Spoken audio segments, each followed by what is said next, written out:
Breaking na breaking news. Nako po, grabe sumabog ang balita. Senador Marcoleta, umabot na po sa Russian media news. At itong ginagawang people power na ang kapatiran ng Iglesia ni Cristo, talagang viral na viral sa buong mundo.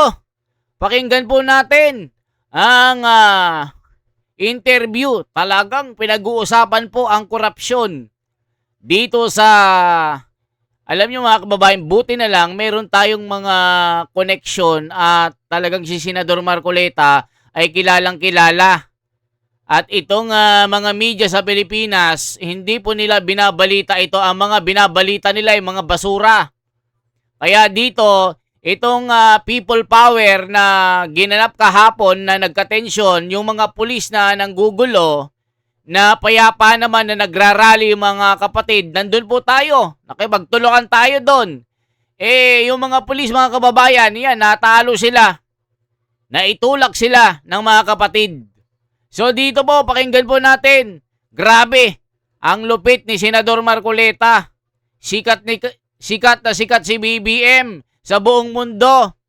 Yung maleta, yung nakawan sa bansa, talagang pinag-uusapan. Ito po mga kababayan, pakinggan po natin ang ating bayaning si Senador Marcoleta. Ang naninindigan sa katwiran at katotohanan. Ito po ang balita natin. Major roads have been blocked off in the Philippine capital as thousands of protesters make their feelings felt. Frustrations have been steadily rising as a series of corruption scandals and other political upsets continue to break public trust in the government. Demonstrators were seen clashing with riot police attempting to disperse the crowds. The rally was sparked by the impending graft charges against Senator Rodante Marcoleta. He's a staunch defender of the recently impeached Vice President Sara Duterte. Protesters have accused authorities of using legal cases to weaken the opposition ahead of her upcoming Senate trial. It all comes amid a broader crackdown on figures linked to former Philippine President Rodrigo Duterte. Another lawmaker supporting him is currently in hiding after his arrest warrant was issued by the International Criminal Court. A reminder, that's the same institution which is holding former leader Duterte in custody.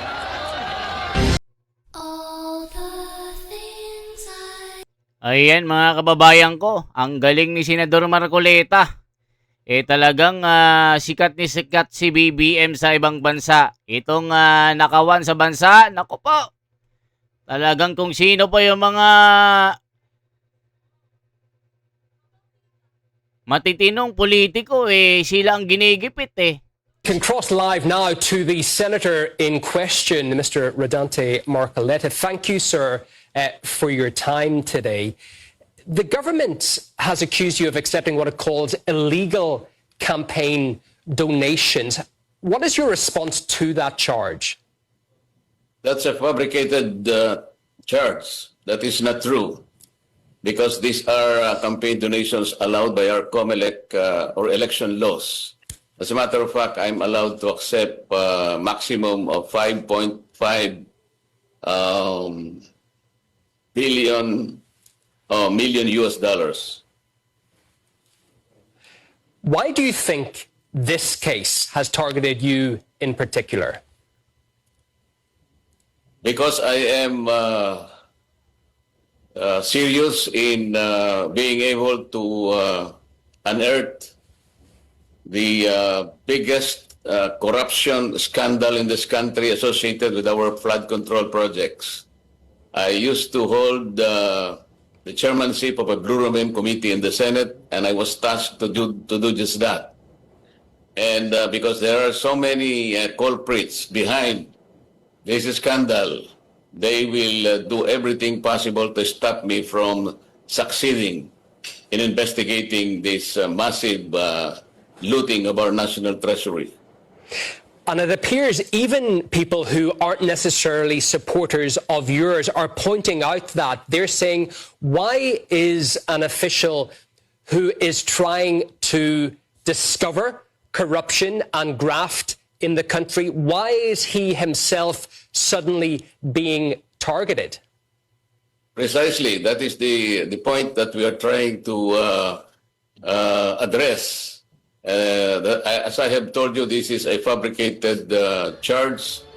It is not even within the meaning and parameters of our plunder law. Our plunder law is about amassing ill-gotten wealth. It's a serious crime. It is not about, getting election financial supports from friends. This is not contemplated in our plunder law. That is why I am quite sure that this particular charge, if they will pursue it, will be junked by the court in due time. Can I ask you, do you feel as if in any way you could have been clearer with those donations, that maybe that would have cleared up the dispute before it happened? I did not get the question right. In terms of the donations that you said you received before being in the position in question, do you feel you could have been clearer making that public what you received? Yes, that is being transparent because under the law, I received those amounts before the campaign and election period. That is why I treated them as donations. And my donors even paid the donor's tax. And these are all legal. And these were all reported. The impeachment trial of Vice President Sara Duterte is set to begin in less than a week's time. Do you feel that these charges, the timing is related to that? It is. Because by being able to arrest me, the ombudsman made a promise about 2 weeks ago that he is going to file a case with the court. And because plunder is non-bailable, it will be surely served within this week, and I will be arrested, and therefore will be unable to participate in the impeachment trial, which will start on July 6. And her father is currently sitting in The Hague. You have been a vocal supporter of his. Will this situation, the charges against you, will it make you quiet down in any way in terms of your support for Rodrigo Duterte? It's really related to that because I have always supported the former president because I always believed that his extraordinary rendition was illegal, considering that our country is no longer a member of the ICC. Which means that we have withdrawn from the Rome Statute. And therefore, I have always believed that his abduction was illegal. And this concerned the powers that be in this country. We spoke before, perhaps around a month or two ago, sir, and you were quite confident, if I could suggest, that The Hague would eventually have to overturn the charges against Rodrigo Duterte. Do you still feel that way? I still feel that way because if the ICC tribunal will consider that our national domestic judicial system is operating, Rodrigo Duterte was deprived of the protection of our domestic laws, and it even violated a particular provision of the Rome Statute, where our domestic law should first apply before ICC could, in pursuant to the principle of complementarity. You know why they call him the dead lilac? Ayan, nakita nyo po mga kababayan. Viral na viral talaga ang nangyayaring korupsyon sa bansa. Pati itong rally po na ginagawa po ng kapatiran. Talagang umabot po ng halos 1 milyon kahapon. Itong binabalita po ng media na 13,000 lang. Nako, wag kayong maniniwala. Isipin nyo, buong bansa 13,000 lang. Tapos hinarang pa ng mga alagad ni Bangag. Yung mga galing Ilocos, yung mga van na sakay ng mga kapatid, hinarang doon. Hinaharang po ni Ngagba ang mga kapatiran na nagsisitungo dito sa People Power Monument dito sa White Plains sa EDSA. Kahapon nagkabara-bara din mga kababayan ko. O nakita nyo, tas sasabihin nyo, 4,000 lang ngayon. Nako po, huwag kayong maniniwala mga kababayan. Alam natin na yung media ay kanilang bata-bata at mga alagad. Scenes we're seeing right now in Manila with roads blocked and people coming out in a strong show of support for you and the charges against you in opposition to that. Do you feel that could gather speed? Is that going to get bigger if this continues? I believe so, because the people also know that these charges are fabricated and they are harassment suits within the meaning of our domestic laws. And they also cannot see how these charges can be pursued, notwithstanding the several documents already unearthed during our earlier investigation that several of our public officials are complicit and they are behind this massive looting of our national treasury. Are you personally nervous, sir, about this case against you and what it could mean if a court finds you guilty? I am very sure that the court will not find me guilty because, as I said, these are all fabricated cases and they are not within the meaning, within the contemplation, and within the parameters of our plunder law. They are private funds and they have nothing to do with ill-gotten wealth. They have nothing to do with public funds, with public project or public contracts to which I am not responsible. Why is the ICC still trying, therefore, to extend its jurisdiction to the Philippines after Manila withdrew from the court last decade? Good question. I don't know why they're insisting on that. They know the Rome Statute. They know the principle of complementarity. They know that our domestic legal system is functioning. Even our prosecutorial service is functioning.